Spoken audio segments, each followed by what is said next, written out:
Wih balik modal setahun, kita kaya raya, kita gila, langsung bagi-bagi waktu itu. Wih gila balik modal 1 bulan, padahal kita lupa supplier belum bayar. Oke. Terus kan gaji kan belum bayar kan, karena kan kita juga yang kerja. Kita mau bikin usaha dulu anak muda nih, kita harus ini nggak boleh gini terus, kita harus cari cara biar kita punya duit lah gitu.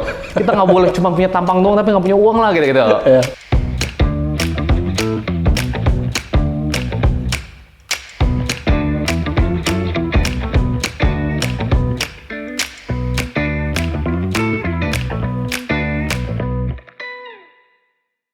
Ini Mozzarella lo sempet jalan dengan cara franchise ya? Betul. Jadi waktu itu kita tuh judulnya tuh semi franchise. Jadi kita emang franchise tuh hanya kekenalan. Jadi kayak my partner, ada kenalan, ada saudara juga, ada teman juga. Jadi kayak judulnya bingung gitu, franchise tapi nggak masalah judulnya gitu. Jadi dulu tuh kita own 50% dari total outlet. Jadi 50% kita own sendiri, 50% franchise. Cuma gini, kalau lu baru jalan di 2020 ya, say, bener-bener jalan ya, terus bisa capai hampir 40 outlet. Oke lah, let's say lu franchise setengahnya, tapi yang namanya jualan franchise kan juga nggak gampang ya. Lu sisa yang lu buka sendiri, lu dapat modal dari mana sih?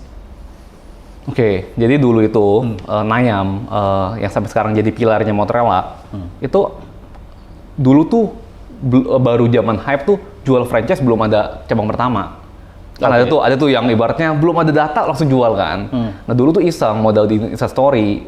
Di Instastory, ada konsep baru nih gitu. Kalau mau ini gitu. Tiba-tiba tuh nggak nyampe 2 minggu laku 10 outlet, 10 titik. Padahal tuh konsep belum ada.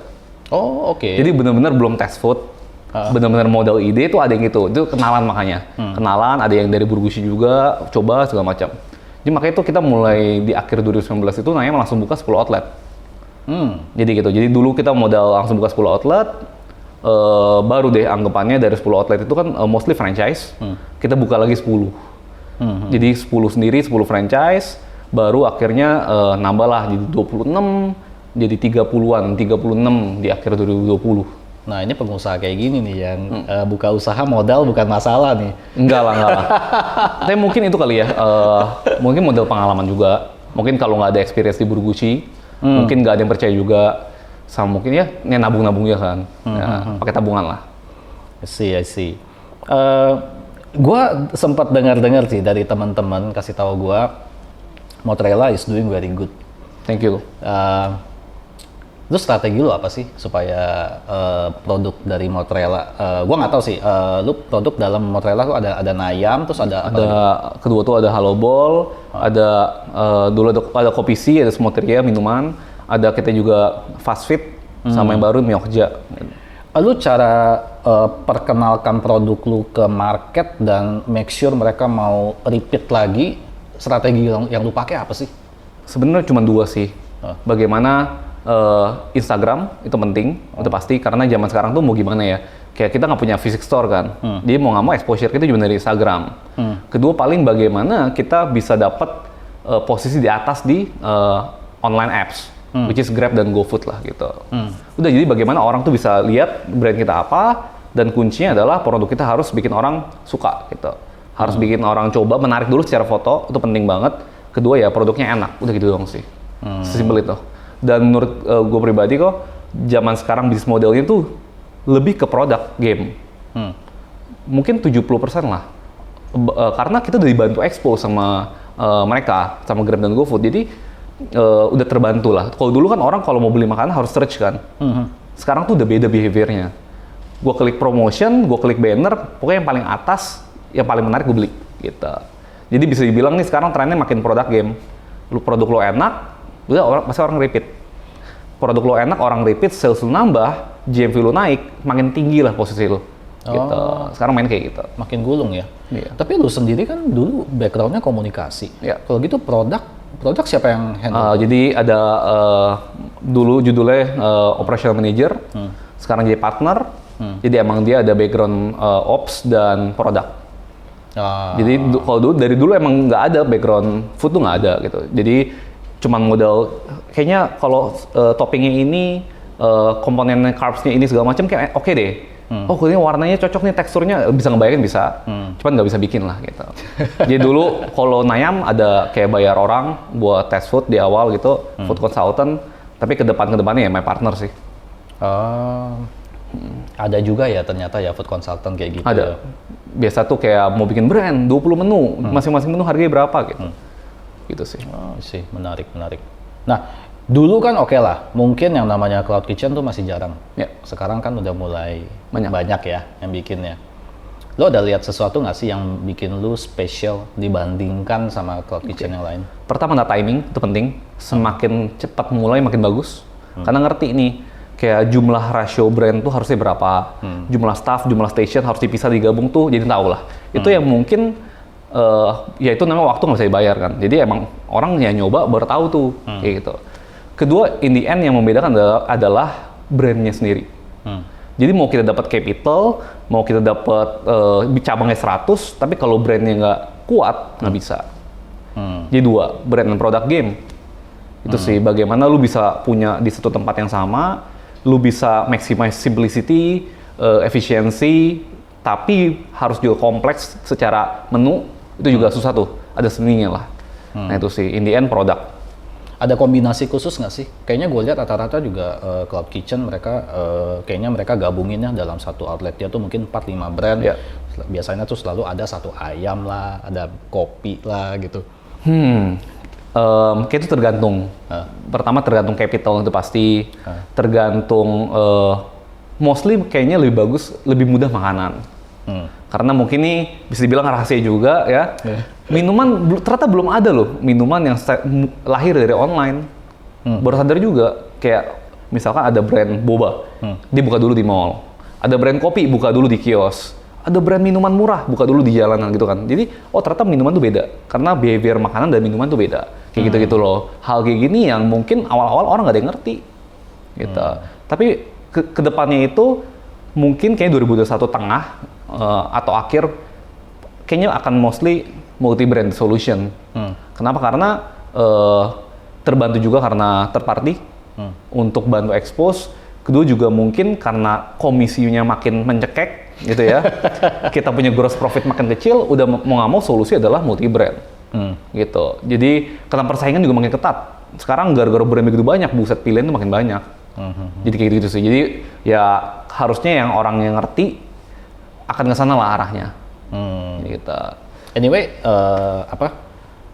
satu yang gue penasaran sih, karena gue tahu ada pemain lain di F&B yang pakai cara ini juga. Yeah. Lu waktu decide untuk buka outlet baru atau tentukan menu baru atau tentukan harga, lu ada pakai data nggak sih? Data jujur seadanya sih kok. Karena namanya tim ya, ibarat tim belum seberapa, nggak bisa hire teknologi segitu, jujur lebih ke intuitif. Gue apa adanya lah, mostly intuitif, cuman akhir-akhir ini mulai belajar. Jadi mulai hire tim juga emang spesialis research, bizdev gitu. Jadi untuk decide menu baru, decide brand baru tuh ya udah mulai pakai data lah. Which is ternyata kan important banget sih. Gitu. Belajar sama yang gede-gede juga, mostly mereka punya lah. Gitu. Jadi yang mungkin dari kemarin mungkin mostly intuitif, sekarang mungkin harus lebih balance lah. Oke, Son, lu dalam setahun tumbuh hampir 40 outlet dan tadi lu mention kalau franchise itu juga sebenarnya bukan full franchise, kan lu juga involve ya di sana ya.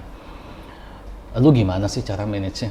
Karena gua sempat dengar-dengar memang lu banyak sekali hal tuh hands on sendiri ya. Lu gimana tuh cara bagi waktunya tuh? Sebenarnya judulnya adalah tim sih. Indian itulah. Karena jujur my strength juga bukan di sana gitu. Makanya I have partner emang strength di operation. Jadi mostly itu sih bagaimana kita punya Indian awalnya adalah yang penting store leader. Itu kuncinya. Kalau mereka nggak bisa ngelit timnya itu susah. Baru ke area, baru ke judulnya operational manager lah gitu. Paling gitu sih udah kita kontrol tiap minggu, ada tim QC juga buat cekin mereka, ada trainer juga gitu. Oke, berarti lu organisasi lu tuh udah jadi ya? Ya, gitu ya? Ya, semoga ya pelan-pelan lah ya. Tapi oke lu, hampir 40 outlet, umur lu segitu bisa manage organisasi jarang loh, ada yang bisa. Belajar kok.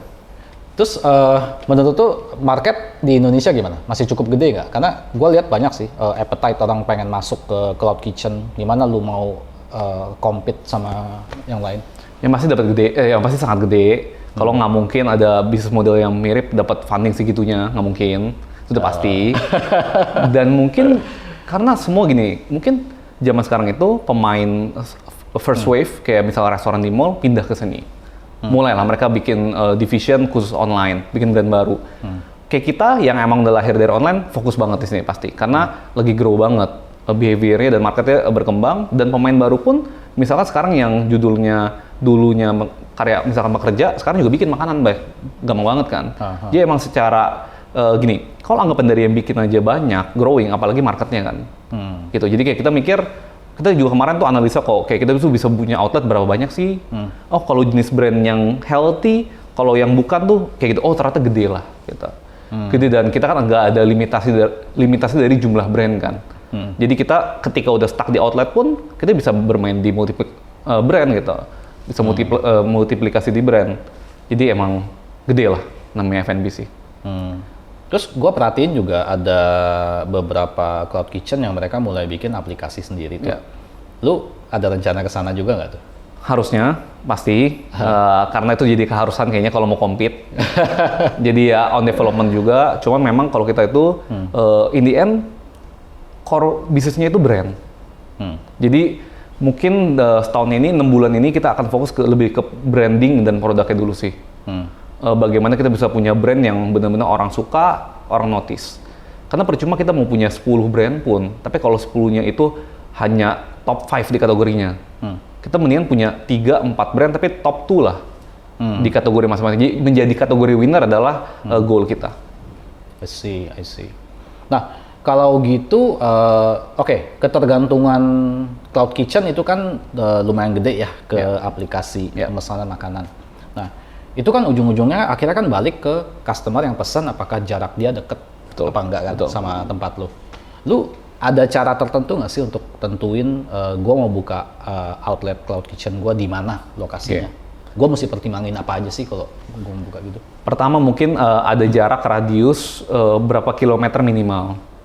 Jadi kalau ternyata kedekatan pun itu kanibal bisa dibilang. Jadi kayak pertama itu, kedua kita paling gampang tuh gini, kalau kita nggak punya akses ke data, paling gampang gini aja, kita buka saingan kita siapa, udah dibuka di mana, kita kayak sebelahnya gitu, itu paling gampang sih. Oh itu mah jadi kayak si minimarket yang ya kayak gitulah. Jadi kayak misal kita punya nasi ayam, ya udah nasi ayam yang paling nomor 1, yang paling mirip sama kita, bukanya cabang di mananya sih, gampang gitu, tinggal buka Grab, search brandnya apa, diklik, wah kelihatan tuh locationnya di mana, oh kita belum ada di sini nih, udah kelihatan gitu. Sesimpel itu sih kalau mau ini kan. Iya. Kita nggak perlu bayar harga berapa gitu. Ya, as long as it works ya. Iya benar. Kita namanya bootstrap kan harus efisien. Nah benar. Ya, terus dengan kondisi COVID kayak gini, lu kena impact gak sih? Pas di bulan Maret, inget banget kena. Ya dulu itu lumayan sedih karena ayam tuh baru dapat traction di Januari, Februari. Boom, turun lagi. Orang lupa lah. Namanya kita brand baru, wih dapat ini, ya orang lupa semua, lumayan berat waktu itu di bulan Maret. Cuman kita rebounds di bulan Juni kayaknya, di bulan Mei langsung rebounds. Cepet ya? Lumayan cepat kayaknya karena kita online kan. Dan ternyata bahkan waktu itu kita track dari sales dari bulan Juli sama udah normal, bagusan pas COVID waktu itu. Pas PSBB tuh jauh lebih bagus malahan. Oh karena mungkin orang emang banyak kan delivery. Gitu, kita nggak bisa ke mall, kita takut, nggak berani, udah. Mungkin waktu itu penyebabnya itu ini, orang tuh nggak ada yang berani ke mall, tapi salesnya kedampak kayaknya turun karena orang masak waktu itu. Jadi ternyata tuh kita analisa, oh ternyata behavior orang masak tinggi banget waktu itu tuh, zaman April Mei. Cuman kayaknya orang juga udah mulai boring dengan itu, makanya bulan Juni Juli tuh top sales kita lah waktu itu. Karena bulan Juni kita dapat data bagus, makanya kita mulai ekspansi di Juli. Kita mulai ngegas lagi tuh. Berarti mungkin waktu itu orang April Mei masak 2 bulan, gila gue capek juga masak, ya udah deh pesen. Bener, ujungnya balik lagi capek lah gitu. Dulu gue juga masuk kayak itu kok, kayak coba masak, dulu setiap pagi sarapan. Gitu, bosen gitu. Emang gak hobi kan, salah. Berarti sebenarnya lu lihat tuh lifestyle memang berubah ya. Kayak gue juga perhatiin sih, gue sendiri di rumah udah hampir nggak pernah masak sih. Iya. Kayaknya rata-rata orang udah kayak gitu ya. Online order lah ya. Iya. Udah paling cepet, harga lebih murah daripada kalau beli langsung. Ya kan, ongkir makin murah. Jadi kayak mungkin secara behavior atau secara itu udah diarahkan semua ke sana lah. In the end. Lu rencana ekspansi tahun ini, tahun depan kayak gimana? Lu mau nyari investor nggak sih sebenarnya kayak yang Cloud Kitchen yang lain? Kita kemarin brainstorming di akhir tahun 2020. Kita lihat apa yang kita punya, kita ke depan mau gimana, visi besar kita tuh mau gimana. Akhirnya bersyukur tuh per Januari kemarin jelas akhirnya. Apa sih yang kita mau, dan kayaknya untuk mencapai itu, mau nggak mau harus ke jalur investor. Kenapa? Karena kalau bootstrap, udah pasti banyak hal yang terkorbankan. Pertama, karena capital terbatas, kita punya kualitas standar equipment tidak bisa maksimal. Kita jumlah hire orang nggak bisa maksimal. Jadi mau nggak mau kayaknya demi bisa menjadi winner di kategori bisnis model ini, mau nggak mau harus. Gitu. Jadi mencari investor, fundraising sudah menjadi goal kita lah. Sudah menjadi target kita lah di 2021 ini. Oke. Ya, gua nggak kebayang sih, lu dengan modal tanpa modal investor aja lu bisa buka segitu banyak ya. Begitu lu disiram dana tuh harusnya. Jadi kayak mungkin mencapai stage ini bisa, cuman kayak untuk mencapai stage berikutnya tuh sendiri bukan nggak bisa, jadi lambat lah. Berarti gua bakal expect nunggu mozzarella ini nanti ratusan ya. Amin. Kita udah ngitung sih, kita mau punya berapa puluh brand, berapa outlet gitu, harusnya. Tapi lu dari zaman kuliah juga udah mainnya seputaran F&B ya? Ya. Lu endgame lu apa sih? 10 tahun lagi lu masih akan stay di sini. Lu ngelihat nanti mau jadi kayak gimana sih? Oke. 10 tahun ya. Jadi dari dulu, kayak dari 2019, gue udah mengkomitkan diri gue tidak boleh keluar dari F&B 2025, sebelum 2025. Oh, oke. Karena judulnya 2025 itu 10 tahun tepat Wilson Chandra bermain F&B. Jadi emang jujur selama ini apa yang ada di buku dan papan tulis gue itu 2025, bukan 2000 yang lain lah gitu. Jadi gue punya, sebelum gue mencapai plan itu, gue nggak mau exit dari kategori ini. Gitu, gue harus bikin company sebesar itu, which is F&B udah pasti, karena strength gue dan network gue semua di sana. Nah, gue harus achieve itu dulu sih. Kalau Motra sendiri ya itu 2025 udah jelas tuh berapa brand, salesnya berapa gitu. Gila, segitu spesifiknya ya? Enggak juga. Alright. Nice, thank you banget Wilson. Gila nih, umur segini ambisinya sama target-targetnya Wilson segitu jelas. Jadi kalau sekarang kita di Indonesia kalau punya banyak anak muda kayak gini sih, kelihatannya entrepreneurship kita bakal berkembang bagus nih. Makanya konten kayak gini bagus kan. Ini memacu anak muda ini. Bagus. Oke, guys, demikian topik kita hari ini. Thank you banget ya buat Wilson yang udah nemenin kita di Bubur Ayam Talk. So, jangan lupa like, subscribe, dan tinggalkan komen kalau ada pertanyaan or in case ada ide untuk topik yang kita bisa bahas selanjutnya. So, keep it simple, keep it practical, and ciao.